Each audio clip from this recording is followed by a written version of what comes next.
Yo, what's going on YouTube, and welcome back to Goal Line Hockey. It's your boy Kevin Forte, and today we are taking a look at the Philadelphia Flyers. It's been a rough season for the Flyers. A lot has been going on with this organization, and we're going to take a look at that today. So, the Philadelphia Flyers, once again, the Flyers are struggling in the NHL standings, and specifically in the Metropolitan Division. They currently sit 7th in the Metropolitan Division right now. They sit with 10 wins, 15 losses, and 7 overtime and shootout losses, which adds up to 27 points on the season for the Philadelphia Flyers. It's been a rough stretch for this team. Year one under John Tortorella behind the bench, and things have not gone so well, and it's kind of been the same story we've seen for the last couple of years, really since that 2020 run that the Philadelphia Flyers went on a couple years ago. So, let's start off with injuries, because that usually tells a pretty good part of the story, and the Flyers have had a decent amount of pretty tough injuries, and, it's one of those things where this is a team that just seems like they cannot avoid the injury bug year after year. And maybe some of that is because of the play of Tortorella, and maybe some of that is just bad luck. And maybe it's a combination of both. And I think that's probably the more likely situation here in Philadelphia. So you look at some of the key injuries to this team coming into the season. Ryan Ellis has not played much hockey for the Philadelphia Flyers. I think in total over the last 2 years he's played 4 or 5 games with the Flyers. It really hasn't been great. And he is out once again this season. He is out for the season, according to Chuck Fletcher, and we'll get back to him in a minute. But Ryan Ellis is out with a pelvis injury, and he will not play at all this season. Sean Couturier, who missed a significant amount of hockey last season, is also missing a significant portion of this season. Now, the problem is a little bit different for Sean Couturier. He's dealt with some tough injuries in his career, but this one is to a next level. The latest on Sean Couturier is he is placed on the injured reserve and is expected to miss 3 to 4 months of action. That was back in September. He had a herniated disc in his neck or back, and that's kind of the latest there. So he's basically getting fuses in his back and his neck. So he's not necessarily ready for NHL action, and that rehab could take a little while, especially just trying to get used to that again and trying to just get used to using those muscles. It is a lot to ask for. So Sean Couturier, once again, missing a significant portion of the season. Again, those are two guys right there, your top pairing defenseman and a top-line center, just cut right off at the head. Both of those players have not played yet this season. A couple of other lesser injuries, but still depth injuries that the Flyers can't really afford right now. Wade Allison has been out with an oblique injury since last month. He was placed on the injured reserve last month.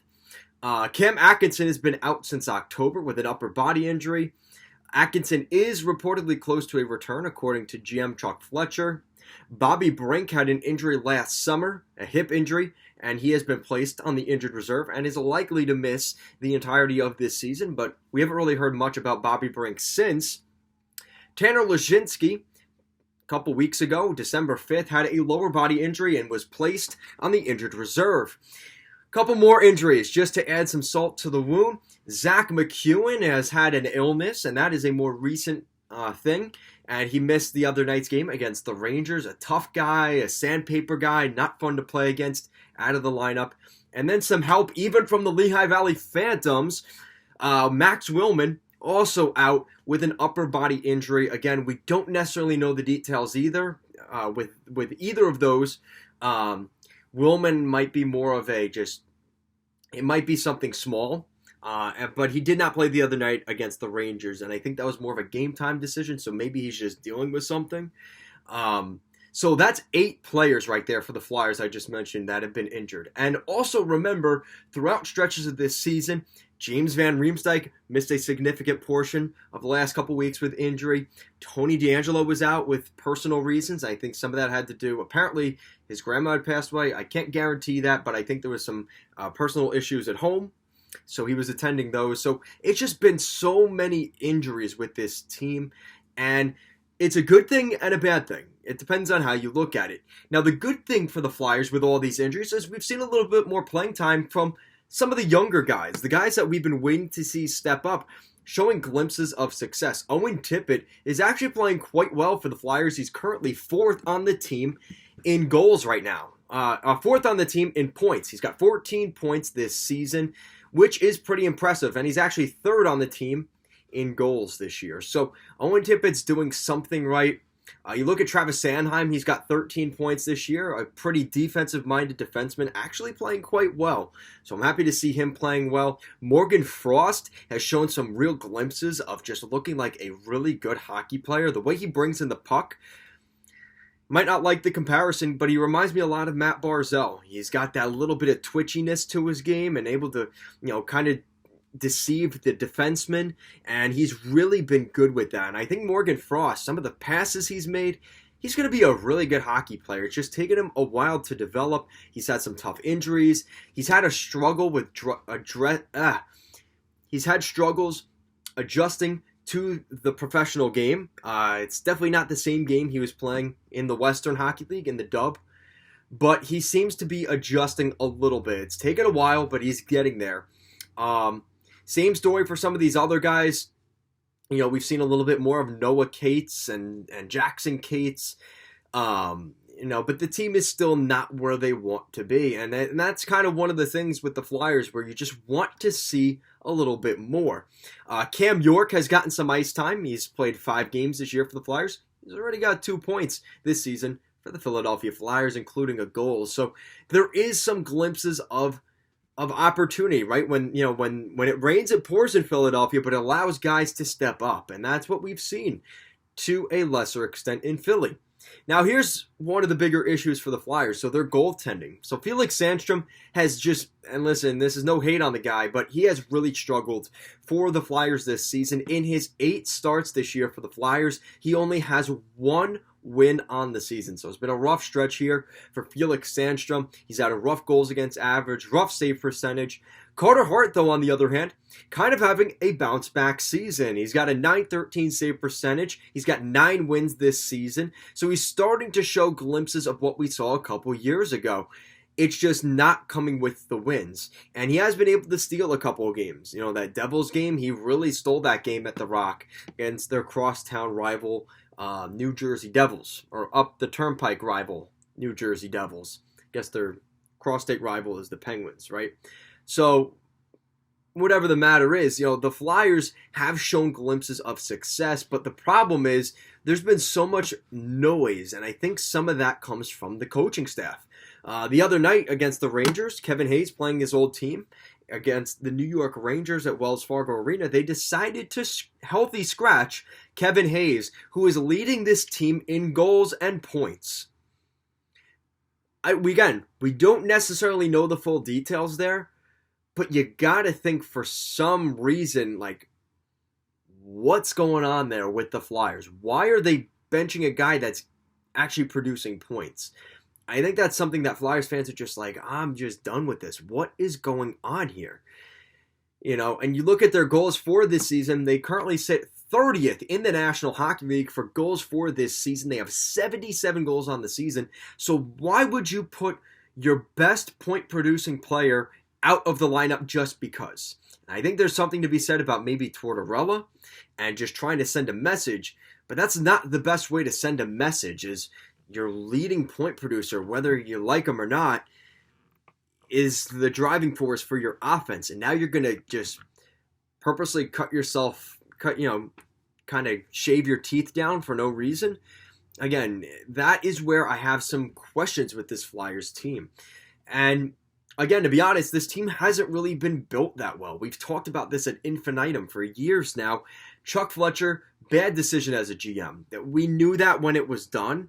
Look at the way he kind of ruined Minnesota and how, thank goodness they got Guerin in there to kind of rebuild this thing and do it very quickly. But Chuck Fletcher just is not making it work.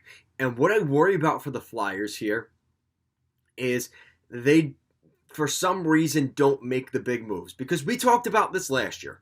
The only trade they were forced to really make was Justin Braun, who got traded to the Rangers and ended up coming back. Why he would do that, I don't know, but Justin Braun came back to the Flyers, and Claude Giroux, their captain, who was on the final year of his deal, and they knew he was going to walk in free agency, so they decided to trade him. And that's kind of because they had their hands tied behind their back. Other than that, they didn't make any moves. I think this is a big year for the Flyers to finally say we have to make some changes. And the question is, what changes do you make? Now, there's always the buyout policy, right? You want to get yourself out of trouble, buy some players out. Rasmus Ristolainen and Kevin Hayes are probably the front runners for guys that could get bought out by the Flyers. But again, with the success of Kevin Hayes in terms of the production, probably not a guy that you want to buy out. If anything, I would say Risto should be there before Kevin Hayes. And even then, if you're going into a rebuild, what is that cap space really going to do for you anyway? You might as well tank, right? Then you look at the JVR situation. James Van Riemsdyk is playing very well for the Flyers. He's one of those guys that could be a really good pickup for a team that's looking to add some power play threat at the trade deadline. And he scored a lot of power play goals. And I think that's something that teams are going to say, yeah, you know what? James Van Riemsdyk's been healthy a couple weeks. He's got 11 points in 12 games. We could take a chance on this guy. And I think that's what we're going to start to see here from a guy like James Van Riemsdyk. He's definitely going to generate some attention around the league. But there's plenty of other guys. You know, I hate to say this, but I even look at a guy like Ivan Provorov. If his value is there and teams are willing to give it up, I think he's a guy you could consider trading. You know, because the problem is, if you have these guys on your roster, you're going to be where you've been.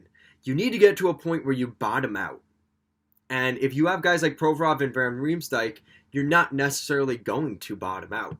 I think that's the best thing for the Philadelphia Flyers right now. I think they need a reset. They need a redo of that, 2019 NHL draft. They drafted second overall pick from the Brandon Wheat Kings, Nolan Patrick. We know how that has gone, and it has not gone well for the Flyers. They need to draft higher in this year's draft. They need to draft in the top 10 because they need that guy that can come in and just produce and just turn this team around. And, you know, there aren't a ton of those guys in the National Hockey League or guys coming in the draft next. There are a couple, though, toward the top of the draft. There actually are a couple guys. Connor Bedard, Matvei Michev, the kid from Michigan. There are some guys that are available this year for the Flyers, but they need to be in a position where they're drafting high enough to maybe even select those guys. So, again, I think the Flyers, there's going to be some wholesale changes. I would look at Provorov and Van Riemsdyk as really two guys I think the Flyers are really going to look at trading, and I think that is got to be their starting point just to get things rolling and kind of move on from there. So let me know what you guys think down below. What do you guys think of the Flyers? Do you guys think it's finally time for a rebuild in Philadelphia? Or do you think they should just stick with the status quo, keep doing what they've done? You know, what's that saying? You know, do what you've done and you get the same results. You know, if you change things up, you'll get different results. It's something like that.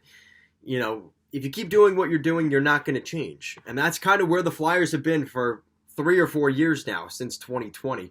Something has to change. They have to stop holding on to that last glimpse of hope where they won the division in 2020. You know, they made it to the second round of the playoffs in the playoff bubble against the Islanders, ultimately losing. Like, they have to get over that because since then, we have not seen any semblance of that Flyers team. And to be frank, they don't have those same players there anymore. Giroux is no longer there. They have a couple of different defensemen. It is a different team. So, do you think they'll finally accept that a rebuild is necessary? I've been hearing some reports as well that GM Chuck Fletcher is kind of on the hot seat, and he should be because this is all on him. You know, there's a new GM, you know, he's been here as the GM. The scapegoat last time was Alain Vigneault. What's his scapegoat this time when they fire Tortorella this summer? This coming, you know, this spring. Let's just say this spring. Whether it's the end of the season or toward the end of the season, they just decide to let go of Torts. Let me know what you guys think. I think it's going to be on the hands of Chuck Fletcher this time around. Guys, thank you so much for watching, and let's go Flyers.